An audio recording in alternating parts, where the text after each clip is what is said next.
जब ये कानून बनाया पेंशन का कानून, बुढ़ापा पेंशन 1985-86 में, तब चौधरी देवलाल जी कहा करते, गांव में जाया करते, जब ये बूढ़े मर जाइए तेरी पेंशन करूंगा के आदेश पर भाई अभय सिंह चौटाला जी ने पूरे हरियाणा में घूम घूम करके हर डिस्ट्रिक्ट हेडक्वार्टर पर न केवल प्रदर्शन किए बल्कि डीसी के माध्यम से ज्ञापन देने के काम किए। विधानसभा में यह मुद्दा उठाया और सबसे पहले हरियाणा में अगर किसी ने मुद्दा उठाया तो इंडियन कमेटी के चेयरमैन उस समय के मुख्यमंत्री चौधरी भूपेंद्र सिंह हुड्डा थे। चौधरी भूपेंद्र सिंह हुड्डा की अध्यक्षता में वो कमेटी बनाई गई थी जिन्होंने कानूनों का मसौदा तैयार किया था। और वो कानून कांग्रेस की सरकार इसलिए नहीं बना पाई, 2013 में जब पार्लियामेंट में एक कानून बनाने के लिए रखा गया वो बिल जब रखे गए तो उस समय कांग्रेस की फुल मेजोरिटी नहीं थी और जो क्षेत्रीय दलों ने समर्थन दे रखा था उन्होंने ये कह दिया कि अगर ये कानून पास कराओगे तो हम अपना समर्थन वापस ले लेंगे। इसलिए कांग्रेस ने मजबूर होकर के वो बिल स्टैंडिंग कमेटी को सौंपने का काम किया था। जब सरकार बीजेपी की आई तो बीजेपी के पहले टर्म में वो कानून इसलिए पास नहीं हो पाए थे कि उस समय भी बीजेपी का पूर्ण बहुमत नहीं था। और आज जब पूर्ण बहुमत देश के लोगों ने दिया तो फिर कृषि संबंधी 3 काले कानून थोप करके इस किसान को परेशान करने का काम किया। सरसों नहीं खरीदी, सरसों खरीद कर दिया, बल्कि आपकी जमीन में अगर ट्यूबवेल लगा हुआ है तो आप उसमें से मोटर नहीं निकाल पाओगे। अगर इंजन रखा हुआ है बिजली उसका पानी के लिए तो वो इंजन भी नहीं उठा पाओगे। अगर कोठड़ी में कोई सामान रखा हुआ है तो ये अधिकार उनको मिलेंगे कि वो आपके सामान को भी जब्त और उनको विश्वास और भरोसा दिलाऊंगा कि हमारे संगठन में सबको सम्मान दिया जाता है, कोई भेदभाव नहीं होता, कोई स्वार्थ की भावना नहीं। हमारी पार्टी स्वर्गीय चौधरी देवीलाल जी का लगाया हुआ पौधा है, जिस पौधे को आप और हम सब ने मिलकर के अपने खून से सींचने का काम किया। लेकिन दुर्भाग्य ये रहा कि जब वो पौधा फल देने लगा तो लुटेरे वर्ग के लोग उस फल को तोड़ करके ले गए। इंसान अतीत से सीखता है और भविष्य की कल्पना करता है। इसलिए इस चिंता में मत पड़ो कि आज आप सरकार से बाहर हैं। सरकार तो लोग जब चाहे वैसे बना सकते हैं, बैठ भी जाते हैं, गुमराह भी हो जाते हैं, बड़गलाए भी जाते हैं और ना चाहते हुए भी ऐसे लोगों के हाथ में सत्ता आ जाती है जिनका ध्येय जनता की सेवा करना नहीं बल्कि लूट मचाना है। हरियाणा प्रदेश के मौजूदा मुख्यमंत्री ने मुख्यमंत्री का पदभार संभालने के बाद सबसे पहले एक घोषणा की थी कि मुख्यमंत्री निवास पर खिड़की पर जो कोई आकर के दरख्वास्त देगा उसे इंसाफ मिलेगा, उसकी तकलीफ दूर की जाए। इत्तेफाक से मुझे एक दफा चंडीगढ़ जाने का मौका मिला और चंडीगढ़ में मुझे किसी एक मित्र के यहाँ मिलने जाना था। जिस सड़क से मैं जा रहा था उसी सड़क पर मुख्यमंत्री की कोठी थी। मैंने गाड़ी रोक करके देखा वो कोठी और वो खिड़की सुननी पड़ी थी। मैंने लोगों से पूछा कि यहाँ तो कोई आदमी नहीं है, तो लोगों ने कहा कि आदमी कोई क्यों आएगा, किसी को कोई इंसाफ नहीं मिलता है, लोग परेशान होते हैं, दुत्कारे जाते हैं और धक्के मार करके यहाँ से निकाल देते हैं।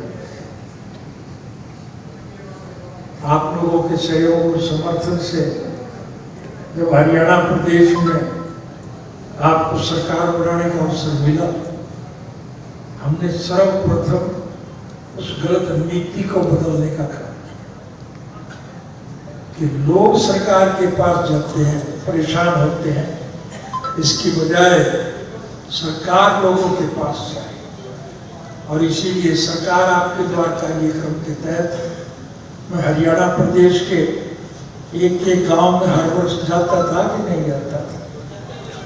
अपने तीज त्योहार ईद सब मिलजुल करके प्रेम से राजनीतिक स्वार्थी किस्म के लोग अपने स्वार्थ की पूर्ति के लिए हमें जात पात के नाम पर लड़ा करके राजनीतिक रोटियां सेकने का काम कर रहा है।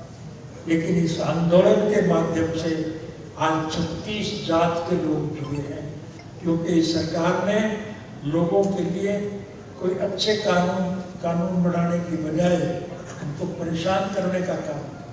नब्बे सिंह जी ने जैसा बताया, मैं उस विस्तार में नहीं जाना चाहूँगा, लेकिन सरकार ने इस किस्म के कानून बनाए हैं जिससे योजनाबद्ध तरीके से इस देश के हर नागरिक की कमाई का पैसा भारतवर्ष के उन मुट्ठी भर बड़े उद्योगी घरानों के पास जाए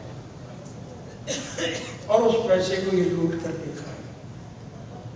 इन्हें तो ज्ञान ही नहीं है कि राज कैसे चलाना।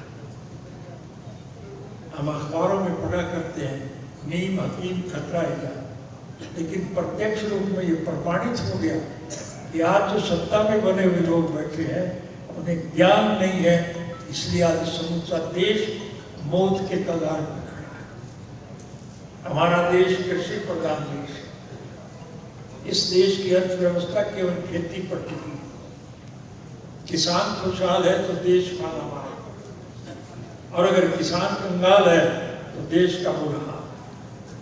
और आज आपके सामने है, मुझे सारी बताने की आवश्यकता नहीं। 2005 में जब हमारी सरकार गई थी तो हरियाणा प्रदेश के खजाने में हम 2000 करोड़ रुपया नकद छोड़ करके गए थे, और आज हरियाणा प्रदेश की सरकार के सर पर 2.5 लाख करोड़ का कर्जा है। जो बच्चा पैदा होगा वो 1 लाख रुपया अपने सर पर लेकर के पैदा होने से पहले उस बच्चे को लाख रुपए देना। ये हालत आज देश की हो चुकी है, और विकास के नाम पर कहीं नहीं दे लगे।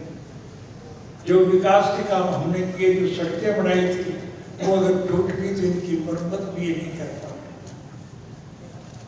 स्कूल है, मास्टर नहीं, अस्पताल है, डॉक्टर नहीं।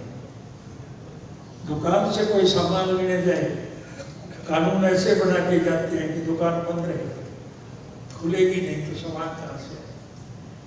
किसान का उत्पादन सस्ते दाम पर लूटते और फिर उसको तो उस उत्पादन से बढ़ने जब मुफ्त में इलाज चल। हम इस कृषि प्रधान देश के कृषक हैं। हमारी सोच है इस देश के हर नागरिक को समान सुविधाएं मिले। हम स्वर्गीय चौधरी देवीलाल के स्वप्न को साकार करते हैं। हर वर्ग की, हर आदमी की मदद करने के लिए अपना सर्वस्व करवाने में तीसरे मोर्चे की प्रयास हमेशा सफल हुआ, मेहनत रंग लाया। अतीत में चौधरी देवीलाल जी ने भी संगठन के माध्यम से सरकार पलटने में कदम बढ़ाया था, और मैंने जैसा अपने भाषण में बताया है, हमें उनकी नीतियों का अनुसरण करना होगा। चौटाला पेपर लीक मामले में हम इस मामले को 2 दिनों से भूषण चौटाला मना कर दिए। भूषण चौटाला जांच के लिए मना कर रहे हैं। आप परिस्थिति को तो शायद आपने नौकरियां दी तो आपको अंदर गए, अब पेपर लीक हो रहे तो रुक जताई। सारी बात हुई एक बड़ा चौधरी साहब, सर, जो पेपर लीक में अधिकारियों की गिरफ्तारी क्यों नहीं हुई? पेपर लीकेज में जो अधिकारियों की गिरफ्तारी नहीं हुई, सिर्फ जो जिन्होंने पेपर खरीदा उन्हीं की गिरफ्तारी हुई।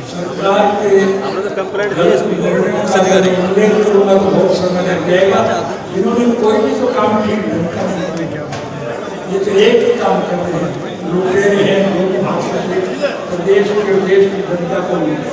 Thank you. और अगर कोई पत्रकार को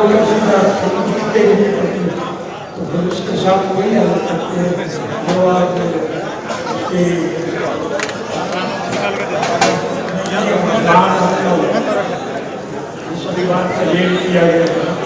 थैंक यू जी। हाँ